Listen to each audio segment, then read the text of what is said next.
Q6 news కి స్వాగతం. ముందుగా బులెటిన్ లో హెడ్లైన్స్. వ్యవసాయ భూముల 500 రూపాయల నకిలీ నోట్ల కలకలం. ఫేక్ నోట్ల కట్టలను సీజ్ చేసిన పోలీసులు. గవర్నర్ గౌరవించుకోవాలి. వైసీపీ నాయకులకు స్పీకర్ చురుకలు. శివరాత్రికి ముస్తాబవుతున్న ప్రసిద్ధ శైవ క్షేత్రాలు. భక్తులకు అసౌకర్యం కలగకుండా ఏర్పాట్లు. మండలిలో మాటల తూటాలు. డి అంటే డి అన్న వరదు కళ్యాణి నారా లోకేష్. నల్గొండ జిల్లా దామచర్ల మండలం బొత్తలపాలెంలో 500 రూపాయల నకిలీ నోట్ల కట్టలు కలకలం రేపాయి. నార్కట్పల్లి అద్దంకి రోడ్డు వెంట ఉన్న ఓ పొలంలో 20 లక్షల కట్టలను రైతులు గుర్తించి వాటిలో కొన్నింటిని తీసుకెళ్లారు. ఆ నోట్లపై చిల్డ్రన్ బ్యాంక్ ఆఫ్ ఇండియా అని ముద్రించి ఉండడం విశేషం.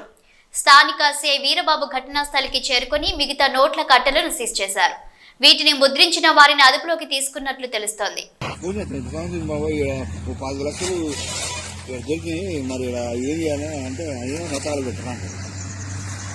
మంచిగా చెప్తారా అనుకుంటున్నారా?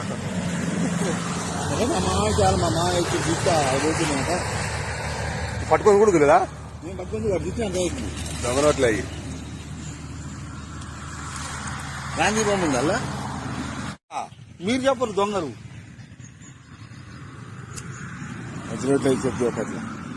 గవర్నర్ ఉభయ సభలను ఉద్దేశించి ప్రసంగిస్తున్న సమయంలో వైసీపీ ప్రవర్తించిన తీరుపై స్పీకర్ అయ్యన్న పాత్రుడు ఆగ్రహం వ్యక్తం చేశారు. నిన్నటి సంఘటన సభ్య సమాజం సిగ్గుపడేలా వైసీపీ నాయకులు వ్యవహరించారన్నారు. సీఎంగా పనిచేసిన వ్యక్తి పార్టీకి అధినేత జగన్ సభ్యత మరిచి ప్రవర్తించారని అన్నారు. పార్టీ సభ్యులు గందరగోళం చేస్తుంటే చూస్తూ నవ్వుతూ కూర్చున్నారే తప్ప వారిని ఆపే ప్రయత్నం చేయలేదని విమర్శించారు. ఉన్నతమైన వ్యక్తిని అగౌరవపరిచేలా ప్లెకార్డ్స్ పట్టుకొచ్చారని పోడియంపై విసిరేశారని అన్నారు. ఇది ఏం సాంప్రదాయమని ప్రశ్నించారు. ప్రజాస్వామ్యంలో ఇది మంచి పద్ధతి కాదన్నారు స్పీకర్ అయ్యన్న పాత్రుడు. నమస్కారం అండి. మొదటి రోజు సమావేశానికి వచ్చేసిన సభ్యులందరికీ స్వాగతం. ఈ సభని ప్రారంభించే ముందు 2 విషయాలు కొన్ని మీతో మాట్లాడాలనుకుంటున్నాను. నేను ఏంటంటే నిన్న సభలో జరిగినట్టు సంఘటన మీ అందరూ చూశారు. నాకైతే చాలా బాధ అనిపించింది. ప్రజాస్వామ్యంలో మన రాష్ట్రంలో ఉన్నతమైన సభ ఈ సభ. ఆ సభకి ప్రసంగించడం కోసం ముఖ్య అతిథిగా గవర్నర్ గారిని అతిథిగా మనం ఆహ్వానించుకున్నాం. అతన్ని గౌరవించవలసిన బాధ్యత అందరూ సభ్యులందరూ ఉంది, మీ అందరికీ తెలిసిన విషయమే. అటువంటి గవర్నర్ గారు ఉపన్యాసం చేస్తున్నప్పుడు నిన్న జరిగిన సంఘటన సభ్య సమాజం సిగ్గుపడవలసిన విషయం నేను భావిస్తున్నాను. నిన్న జరిగిన సంఘటన మీరు కళ్ళారా చూశారు, మీరు అందరూ కూడా, మీరే కాదు ప్రజలందరూ చూశారు. ఒక ముఖ్యమంత్రిగా పనిచేసిన వ్యక్తి, ఒక పార్టీకి అధ్యక్షుడిగా ఉన్న వ్యక్తి, పార్లమెంటు మెంబర్గా కూడా పనిచేసిన వ్యక్తి సభ్యత మర్చిపోయి ఆ విధంగా ప్రవర్తిస్తే కనీసం కూర్చొని చూస్తూ నవ్వుకుంటున్నాడు తప్పించి వాళ్ళ సభ్యుల్ని కంట్రోల్ చేసే పరిస్థితి ఎక్కడ కనిపించదండి మనకి. పైగా ఎంకరేజ్ చేస్తాడండి. ఇది సాంప్రదాయం అండి. ఇది సాంప్రదాయం అంటారా? సాంప్రదాయం ఏంటండి? ఇది ఒక ఉన్నతమైన వ్యక్తిని అగౌరవపరిచే విధంగా ప్లే కార్డ్స్ పట్టుకొని రావడం, కాగితాలు చింపి పోడియం మీద విసిరారు. అంటే గవర్నర్ మాట్లాడుతూ ఉంటే గవర్నర్ మీద, ఇది పద్ధతి కాదు. ఈ సాంప్రదాయం అంటాడు. ఏంటి సాంప్రదాయం నాకు అర్థం కాదండి. ఇది పద్ధతి కాదు. ప్రజాస్వామ్యం ఇది మంచి పద్ధతి కాదు. పైగా అతనికి ఆలోచన లేకపోయినా పక్కనే ఉన్నటువంటి సీనియర్ మెంబర్ బొత్స సత్యనారాయణ గారికి కూడా ప్రోత్సహించారు. వారైనా ఇది తప్పు అని చెప్పే పరిస్థితి లేదు. ఇటువంటి సంఘటనలు రాబోయే రోజులు జరగకూడదు అనేది నా తాలూకు ఆలోచన విధానం. మీరందరూ కూడా గమనిస్తూనే ఉన్నారు. ఇది ఎందుకు చెప్తానంటే ఇప్పటికైనా విజ్ఞతతో ప్రవర్తించాలని చెప్పి ఆ సభ్యులందరినీ కోరుకుంటున్నాను సభ ద్వారా. ప్రజాస్వామ్యం పెద్దలు మనకు ఎంతో ప్రజాస్వామ్యాన్ని ఇచ్చారు, రాజ్యాంగాన్ని ఇచ్చారు. రాజ్యాంగానికి అనుగుణంగా మనం ప్రవర్తించాలి తప్పించి మన ఇష్టం వచ్చిన మాట్లాడుకుంటాం. సర్వ హక్కులు నాకే ఉన్నాయి, నేను మాట్లాడతానన్నది ఇది పద్ధతి కాదని చెప్పి ఈ సభ ద్వారా సభ్యులందరికీ, అన్ని పార్టీ సభ్యులకు కూడా మనం చేస్తున్నాను. అదే ప్రజలు కూడా దీన్ని గమనిస్తున్నారనే విషయాన్ని కూడా మనం చూసుకోవాలి. ఉంది మన గవర్నర్ ప్రసంగం అయింది నిన్న. ఈరోజు గవర్నర్ ప్రసంగం మీద చర్చ ఉంది. వాళ్ళకి ఏమైనా అభ్యంతరాలు ఉంటే ఈ చర్చలు పాల్గొనవచ్చు కదా, మాట్లాడే అవకాశం మనం ఇస్తాం కదా. ఈ రోజంతా మాట్లాడవచ్చు. మీరు హౌస్కి వచ్చి మీరు మాట్లాడకుండా మీ ఇష్టం వచ్చినట్టు ఈ విధంగా ప్రవర్తించడాన్ని అందరం కూడా ఖండించవలసిన అవసరం ఉంది. ఇటువంటి సంఘటనలు రాబోయే రోజుల్లో జరగకూడదు అనేది నా తాలూకు అభిమతం. ఈ రెండు విషయాలు మీ ముందు చెప్పాలని నేను ఈ మాట మాట్లాడతానని చెప్పి మనం చేస్తూ, మరి ఇప్పుడు ఈ సభలో, ఈ జరగబోయే సభలో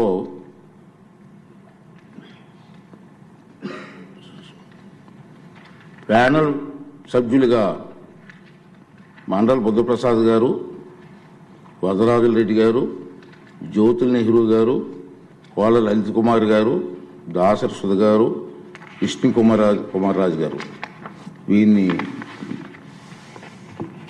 నియమించడం జరిగింది. ఆల్రెడీ మరి లాస్ట్ టైం కూడా అనౌన్స్ చేసాం. మధ్యలో ఏమన్నా గ్యాప్ వస్తే వాళ్ళు కూడా సభను నడిపించవలసిందిగా, వారిని కూడా రెడీగా ఉండవలసిందిగా మీ ద్వారా వాళ్ళని కోరుకున్నాను. ఏజెండాలో పేర్కొన్న మొదటి పత్రం సభ సమక్షంలో ఉంచినట్లుగా భావించవలను.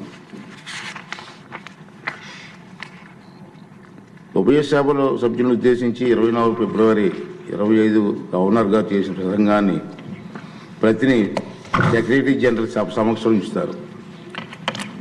గౌరవ స్పీకర్. శివరాత్రి పర్వదినానికి తెలంగాణలోని ప్రసిద్ధ శైవ క్షేత్రాలు ముస్తాబవుతున్నాయి.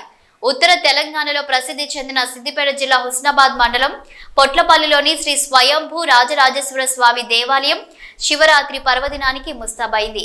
ప్రతి ఏటా శివరాత్రి పర్వదినం రోజున స్వామివారిని దర్శించుకోవడానికి వేల సంఖ్యలో భక్తులు తరలివస్తారు.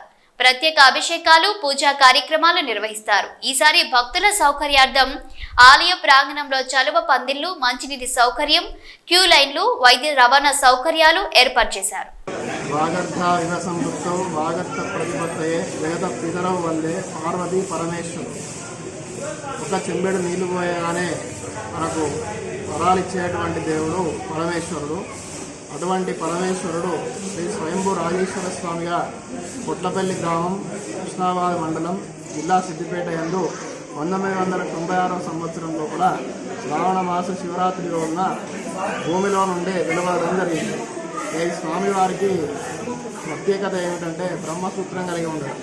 ఇటువంటి బ్రహ్మసూత్రాన్ని కలిగి ఉన్నటువంటి స్వామివారిని ఒకసారి దర్శనం చేసుకున్నా కానీ, ఒకసారి పూజ చేసినా కానీ 100 సార్లు పూజ చేసినటువంటి ఫలితం వస్తుంది.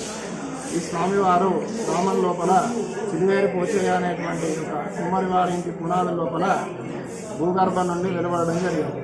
96 నుండి 2006 వరకు ఊరి రేణుకానది తీరాన స్థలం తీసుకొని 3 ఎకరాల స్థలంలో ఈ భవ్యమైనటువంటి ఆలయాన్ని నిర్మించడం జరిగింది. ఈ నిర్మాణము రాజ నిర్మాణం కాబట్టి ఆలయం నిర్మించడానికి 10 సంవత్సరాల కాలం పట్టింది. అప్పటి నుండి దేవుడు వెళ్ళినప్పటి నుండి కూడా భక్తులు లక్షలాదిగా వచ్చి వారి యొక్క కోరికలు తీర్చుకుంటున్నారు. ఉడుపులు కట్టడం కానీ, ఇక్కడ కోడెముక్కలు కట్టడం కానీ, తర్వాత రుద్రాభిషేకము, వాహన పూజలు, నిత్యార్చనలు అన్నీ వైభవంగా జరుగుతాయి. ప్రతి సోమవారము, తర్వాత శ్రావణ మాసము, కార్తీక మాసము, మహాశివరాత్రి రోజున అత్యంత వైభవంగా జరుగుతాయి. మహాశివరాత్రి రోజున సుమారు 1 లక్ష మంది జనం వచ్చేటువంటి అవకాశం ఉంది. ఈ సంవత్సరం కూడా 1 లక్ష మంది వచ్చే అవకాశం ఉన్నందున దేవాదాయ శాఖ ధర్మాదాయ శాఖ వారి ఆధ్వర్యంలోనే ఆలయం నిర్వహించబడుతున్నది. ప్రస్తుతానికి భక్తులు సేద తీరడానికి లైట్ పెండల్స్ కానీ దేవాలయానికి లైటింగ్ అరేంజ్మెంట్ కానీ తర్వాత వచ్చేటువంటి సిబ్బందికి క్యాటరింగ్ కానీ కూడాలంకరణ కానీ ఇవన్నీ ఏర్పాట్లు జరుగుతున్నది. ప్రతి సంవత్సరం కూడా అనేక మంది భక్తులు వచ్చి వారి కోరికలు తీర్చుకుంటారు. సంవత్సరం మన హుస్నాబాద్ నియోజకవర్గానికి సంబంధించినటువంటి ఎమ్మెల్యేలు కానీ తర్వాత మంత్రులు కానీ ఈ కందగడ్డ ప్రసాదాన్ని ఇక్కడ వితరణ చేస్తారు. అట్లనే మన ఎంపీ గారు బండి సంజయ్ గారు చల్ల ప్యాకెట్లు అందించడం జరుగుతుంది. పొన్నం ప్రభాకర్ గారు ఈ సంవత్సరం 20 క్వింటళ్ల కందగడ్డను భక్తులకు అందజేస్తున్నారు. అట్లనే ఇంకా కొన్ని స్వచ్ఛంద సంస్థలు కూడా మజ్జిగ ప్యాకెట్లను అందిస్తున్నారు. మణిహాస్ వాటర్ ప్లాంట్ వాళ్ళు వాటర్ అందజేస్తున్నారు. శ్రీరామ్ కిడ్స్ వాళ్ళు కానీ ఇవన్నీ వాటర్ అందజేస్తున్నారు. బుధవారం రోజు మహాశివరాత్రి జాతర సందర్భంగా ఇట్టి జాతర ప్రత్యేకమైన మన శివరాత్రి రోజు స్వామివారికి అభిషేకాలు జరుగును. కావున భక్తులందరూ అధిక సంఖ్యలో పాల్గొనమనవి. ఇట్టి శివరాత్రి జాతరకు ఇచ్చేసే భక్తులు ఇది స్వయంభూరాజేశ్వర స్వామి క్షేత్రము, పొట్లపల్లి, హుస్నాబాద్ మండలము, హుస్నాబాద్ నియోజకవర్గం, సిద్దిపేట జిల్లా. ఇట్టి సిద్దిపేట నుండి బస్ సౌకర్యము, మరియు హన్మకొండ, కరీంనగర్ నుండి హుస్నాబాద్ నుండి బస్ సౌకర్యం కలదు. ఈ శివరాత్రి జాతరకు ఇచ్చేసే భక్తులకు అన్ని రకాల సదుపాయాలు, సలవ పందిలు అయిపోయింది, మంచినీటి సౌకర్యము, మజ్జిగ, పండ్లు, వైద్య శిబిరమైన రెవెన్యూ వాళ్ళు, రోడ్డు ఇవన్నీ కల్పిస్తున్నారు. మండలిలో నారా లోకేష్ వర్సెస్ వరద కళ్యాణి మధ్య మాటల తూటాలు పేలాయి. ఇరువురు ఎక్కడ తగ్గకుండా తమదైన శైలిలో ప్రజా సమస్యలపై గొంతెత్తారు. కూటమి ప్రభుత్వం ఇచ్చిన హామీలపై, నిరుద్యోగ సమస్యపై వరద కళ్యాణి మాట్లాడగా నారా లోకేష్ కూడా స్పష్టమైన జవాబు ఇవ్వడం జరిగింది. అధికారంలోకి వచ్చాక తొలి సంతకమేమో మెగా డిఎస్సీ మీద పెట్టారు అధ్యక్ష. 6 నెలల్లో డిఎస్సీ ఉద్యోగాలు భర్తీ చేస్తామన్నారు అధ్యక్ష. 9 నెలలు అయ్యింది అధ్యక్ష, ఒక్క టీచర్ పోస్ట్ కూడా భర్తీ చేయలేదు అధ్యక్ష. అలాగే తీసుకుంటే గౌరవ మంత్రివర్యులు లోకేష్ గారు జనవరి 1వ తేదీన జాబ్ క్యాలెండర్ ఇస్తామని మంత్రివర్యులు చెప్పడం జరిగింది అధ్యక్ష. క్యాలెండర్ ఇయర్ మారిపోయింది కానీ జాబ్ క్యాలెండర్ మాత్రం ఇవ్వలేదు అధ్యక్ష. అలాగే ప్రభుత్వ ఉద్యోగుల పరిస్థితి, ప్రభుత్వ ఉద్యోగులకి ఏంటంటే 9 నెలల్లో ప్రభుత్వం తాలూకా నిజ స్వరూపం తెలిసిపోయింది అధ్యక్ష. ఎందుకంటే ఒక్క డిఏ కూడా 9 నెలల్లో ఇవ్వలేదు అధ్యక్ష. అసలు ఒక్క డిఏ కూడా ఇవ్వని ఏడాది ఏదైనా ఉందంటే అది ఈ కూటమి ప్రభుత్వంలో ఉన్న ఈ పరిపాలనలోనే అధ్యక్ష. అలాగే అధికారంలోకి రాగానే ఐఆర్ ఇస్తామన్నారు అధ్యక్ష. 9 నెలలు అయింది, 9 పైసలు కూడా ఇవ్వలేదు అధ్యక్ష. ఉద్యోగులకేమో పిఆర్సీ ఇస్తామన్నారు అధ్యక్ష. గతంలో జగన్మోహన్ రెడ్డి గారు వేసిన పిఆర్సీ కమిషన్ చైర్మన్ ఏమో బెదిరించి రాజీనామా చేయించారు అధ్యక్ష. ఇప్పుడు 9 నెలలు అయినా కూడా కొత్త చైర్మన్ ని అపాయింట్ చేయలేదు అధ్యక్ష. అధ్యక్ష చైర్మన్లు బెదిరిస్తాయంట అధ్యక్ష. ఎక్కడ బెదిరించా మేడం గారు? వైకాపా ప్రభుత్వం అనుకుంటున్నారు. ఇది ఎన్డీఏ ప్రభుత్వం అధ్యక్ష. ఇక్కడ ఎవరిని బెదిరించట్లేదు. చట్టపరంగా ఏమన్నా చేస్తాం. చైర్మన్లు బెదిరించాలంటే ఎట్లా అధ్యక్ష? ఇది రద్దు చేస్తారన్నారు, రద్దు చేస్తారా చెప్పనండి సార్. సరెండర్లు ఎన్ని పెండింగ్ పెట్టి వెళ్ళారు సార్. పోలీస్ సోదరులు రావాల్సిన సరెండర్ చాలా పెండింగ్ పెట్టారు. మన ప్రభుత్వ అధికారులకు వచ్చిన సరెండర్ మనం 1 సరెండర్ క్లియర్ చేస్తాం సార్. బ్యాలెన్స్ కూడా క్లియర్ చేస్తాం సార్. జీతాలు సకాలంగా 1వ తారీఖు నాడు చెల్లిస్తున్నాం. ఏం చేస్తున్నాం? సింపుల్ గా ఇట్లా చైర్మన్లు బెదిరించారంటే మీరు ఒప్పుకుంటే ఎట్లా అధ్యక్ష? ఇది దయచేసి అర్థం చేయండి అధ్యక్ష. ఎన్ని రికార్డు నుంచి తొలగించాలి అధ్యక్ష. చైర్మన్లు బెదిరించాం, ఇది కరెక్ట్ కాదు అధ్యక్ష. దయచేసి అర్థం చేసి కోరుతున్నాం. రిప్లైలో 9 నెలల్లో కాంట్రాక్ట్ ఉద్యోగులు, అవుట్ సోర్సింగ్ ఉద్యోగులు రోడ్డెక్కే పరిస్థితి అయితే వచ్చింది అధ్యక్ష. వీటన్నిటి మీద కూడా గవర్నర్ గారు అయితే తన ప్రసంగంలో చెప్పలేదు అధ్యక్ష. అలాగే చంద్రబాబు నాయుడు గారు, పవన్ కళ్యాణ్ గారు వీళ్ళు లేకపోతే మోడీ గారు ప్రభుత్వమే ఉండదు అనేసి పెద్దలందరూ చెప్తూ ఉంటారు అధ్యక్ష. అంటే చాలా మంచి అవకాశం. నేను ఒప్పుకోవట్లేదు. ఐఎమ్ సారీ అధ్యక్ష. No no no no no. ఎవరు చెప్పారు అధ్యక్ష? అది ఎవరు చెప్పారు? ఎవరు చెప్పారమ్మా? ఎవరు చెప్పారు తల్లి? ఎవరు చెప్పారు సార్? అధ్యక్ష, రాష్ట్ర ప్రయోజనాల కోసం అన్కండిషనల్ గా ఇటు చంద్రబాబు నాయుడు గారు కానీ అటు పవన్ కళ్యాణ్ గారు కానివ్వండి, ఇద్దరు నాయకులు కలిసికట్టుగా ఇండియాకి సపోర్ట్ చేశారు. ఎన్నికల ముందల, ఎన్నికలు అయిన తర్వాత రిజల్ట్స్ వస్తుంటే కరెక్ట్ గా 1 అవర్ తర్వాత గౌరవ ముఖ్యమంత్రి చంద్రబాబు నాయుడు గారు స్వయంగా హోంమంత్రి గారికి, ప్రధానమంత్రి గారికి ఫోన్ చేసి కంగ్రాచులేషన్స్, కలిసికట్టుగా ఈరోజు ఎన్డీఏ ప్రభుత్వం 3వసారి ఏర్పడుతుంది అని అన్కండిషనల్ సపోర్ట్ ఇచ్చాం అధ్యక్ష. మేము పదవులు అడగలేదు అధ్యక్ష. రాష్ట్రానికి నిధులు ఇవ్వండి, రాష్ట్రాన్ని కాపాడండి, దివాలా ఎత్తేసింది, చాలా ఆర్థిక ఇబ్బందులు ఉంది, గత ప్రభుత్వం చేతకంతనం వల్ల ఇబ్బంది పడుతున్నాం, మీరు ఆదుకోండి అని చెప్తే రైల్వే జోన్ తీసుకొచ్చా అధ్యక్ష, విశాఖ ఉక్కుని కాపాడే అధ్యక్ష, చివరి అమరావతిని నిధులకి తీసుకొచ్చా అధ్యక్ష, పోలవరంకి నిధులు తీసుకొచ్చా అధ్యక్ష. అది ఈ రోజు మన ప్రభుత్వానికి ఉన్న చిత్తశుద్ధి అధ్యక్ష.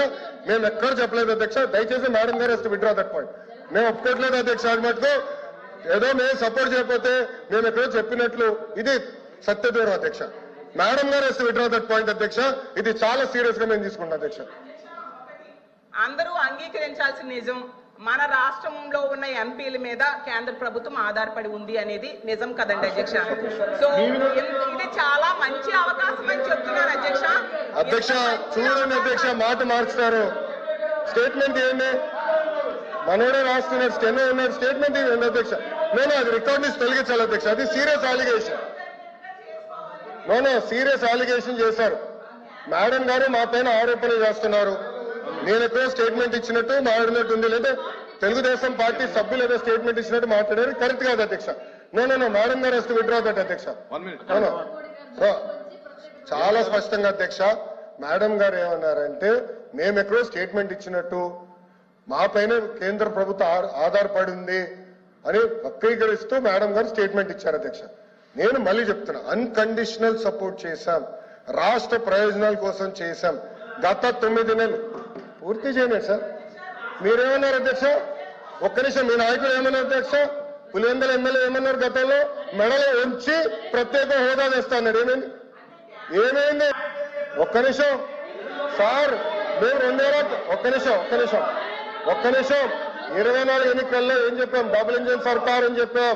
డబుల్ ఇంజిన్ సర్కార్ ఇప్పుడు వచ్చింది. కేంద్రం రాష్ట్రం ఒకే ప్రభుత్వం ఉంది.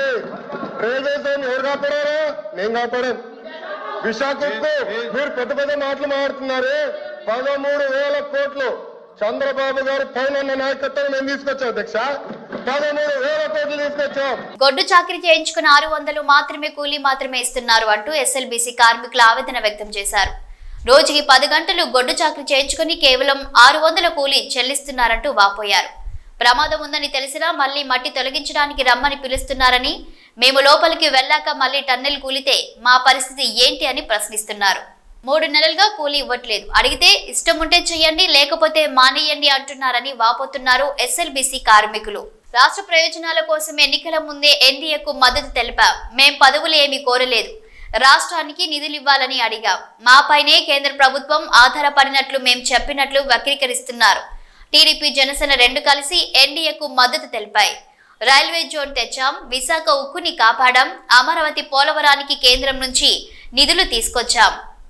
నేను ఒప్పుకోట్లేదు. ఐఎమ్ సారీ అధ్యక్ష. నో ఎవరు చెప్పారు అధ్యక్ష? అది ఎవరు చెప్పారమ్మా? ఎవరు చెప్పారు తల్లి? ఎవరు చెప్పారు సార్? అధ్యక్ష, రాష్ట్ర ప్రయోజనాల కోసం అన్కండిషనల్ గా ఇటు చంద్రబాబు నాయుడు గారు కానీ అటు పవన్ కళ్యాణ్ గారు కానివ్వండి, ఇద్దరు నాయకులు కలిసికట్టుగా ఇండియాకి సపోర్ట్ చేశారు. ఎన్నికల ముందల, ఎన్నికలు అయిన తర్వాత రిజల్ట్స్ వస్తుంటే కరెక్ట్ గా 1 hour తర్వాత గౌరవ ముఖ్యమంత్రి చంద్రబాబు నాయుడు గారు స్వయంగా హోంమంత్రి గారికి, ప్రధానమంత్రి గారు ఫోన్ చేసి కంగ్రాచులేషన్స్, కలిసికట్టుగా ఈరోజు ఎన్డీఏ ప్రభుత్వం 3వసారి ఏర్పడుతుంది అని అన్కండిషనల్ సపోర్ట్ ఇచ్చాం అధ్యక్ష. మేము పదవులు అడగలేదు అధ్యక్ష. రాష్ట్రానికి నిధులు ఇవ్వండి, రాష్ట్రాన్ని కాపాడండి.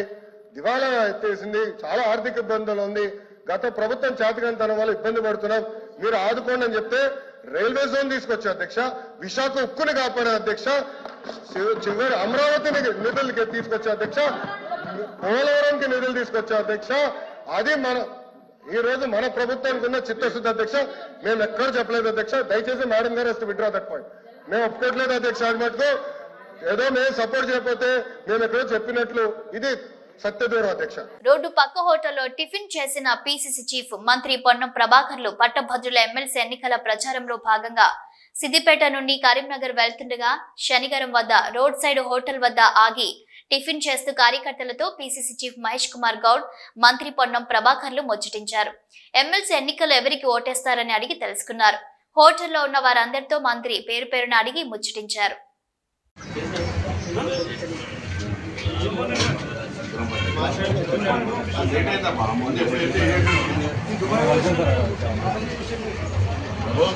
రేణుక ఎల్లమ్మదేవి దేవాలయంలో అమ్మవారిని మంత్రి పొన్నం పూజలు. సిద్దిపేటలో శ్రీ మహారేణుక ఎల్లమ్మదేవి దేవాలయంలో అమ్మవారిని మంత్రి పొన్నం ప్రభాకర్, పిసిసి చీఫ్ మహేష్ కుమార్ గౌడ్లు దర్శించుకున్నారు.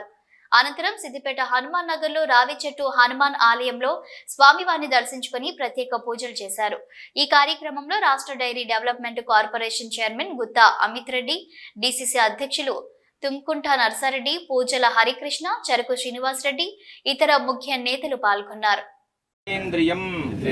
బుద్ధిమతాం వరిష్టం వాతాత్మజం వానర యూధముఖ్యం శ్రీరామదూతం శిరసా నమామి అసాధ్య సాధక స్వామిన్ అసాధ్యం తవ కిం వద రామదూత ఉపాసిందో మత్కార్యం సాధయ ప్రభో.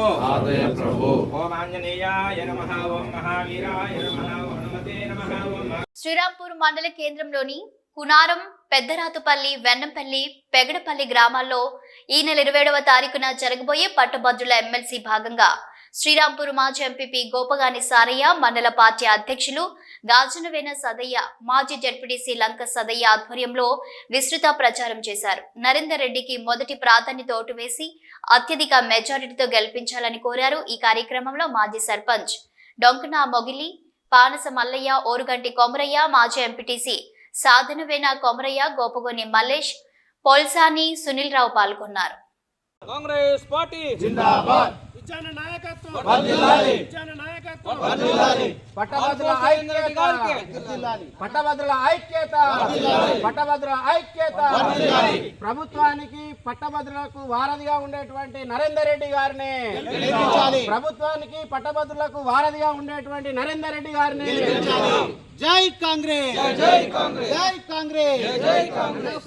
నరేందర్ రెడ్డికి మొదటి ప్రాధాన్యత ఓటు ఇచ్చి గెలిపించాలి. పట్టభద్రుల ఎమ్మెల్సీ ఎన్నికల్లో కాంగ్రెస్ అభ్యర్థి ఆల్ఫోర్స్ నరేందర్ రెడ్డికి మొదటి ప్రాధాన్యత ఓటు ఇచ్చి గెలిపించాలని కాల్వ శ్రీరాంపూర్ మాజీ ఎంపీపీ కాంగ్రెస్ నాయకులు గోపగోని సారయ్య గౌడ్ కోరారు.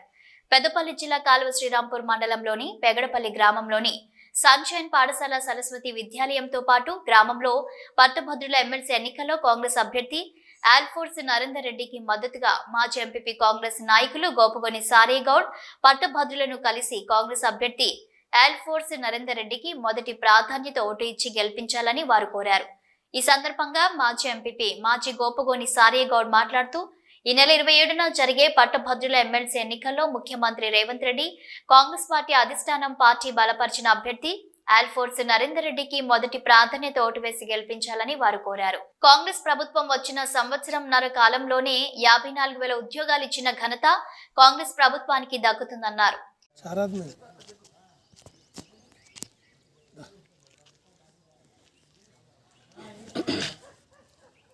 ఈరోజు పెగడపల్లి గ్రామంలోని సరస్వతి విద్యానికేతన్, తర్వాత క్రీసెంట్ స్కూలు, తర్వాత శ్రీరాంపూర్ మండల కేంద్రంలోని ఎస్బీఐ బ్యాంకులో పనిచేసే అటువంటి ఉద్యోగస్తులను, గ్రాడ్యుయేట్స్ని అందరినీ కూడా అక్కడ టీచర్స్ గ్రాడ్యుయేట్స్, తర్వాత ఇక్కడ బ్యాంకులో పనిచేసే గ్రాడ్యుయేట్స్ అందరినీ కూడా శ్రీరాంపూర్ మండల శాఖ ఆధ్వర్యంలో వారిని కలవడం జరిగింది.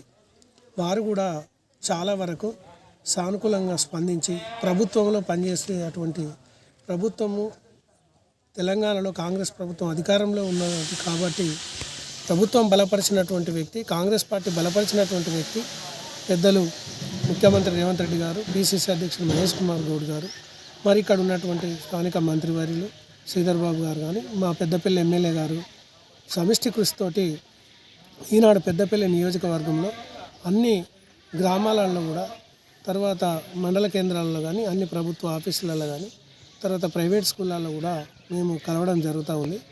వారు చాలా వరకు సంతోషంగా మేము ఓటేస్తాము. మొదటి బులెటిన్ ముగించే ముందు హెడ్లైన్స్ మరోసారి. వ్యవసాయ భూముల 500 రూపాయల నకిలీ నోట్ల కలకలం, ఫేక్ నోట్ల కట్టలను సీజ్ చేసిన పోలీసులు. గవర్నర్ గౌరవించుకోవాలి, వైసీపీ నాయకులకు స్పీకర్ చురుకలు. శివరాత్రికి ముస్తాబవుతున్న ప్రసిద్ధ శైవ క్షేత్రాలు, భక్తులకు అసౌకర్యం కలగకుండా ఏర్పాట్లు. మండలిలో మాటల తూటాలు. డి అంటే డి అన్న వరదు కళ్యాణి నారా లోకేష్. ఇవి bulletin updates. Keep watching news.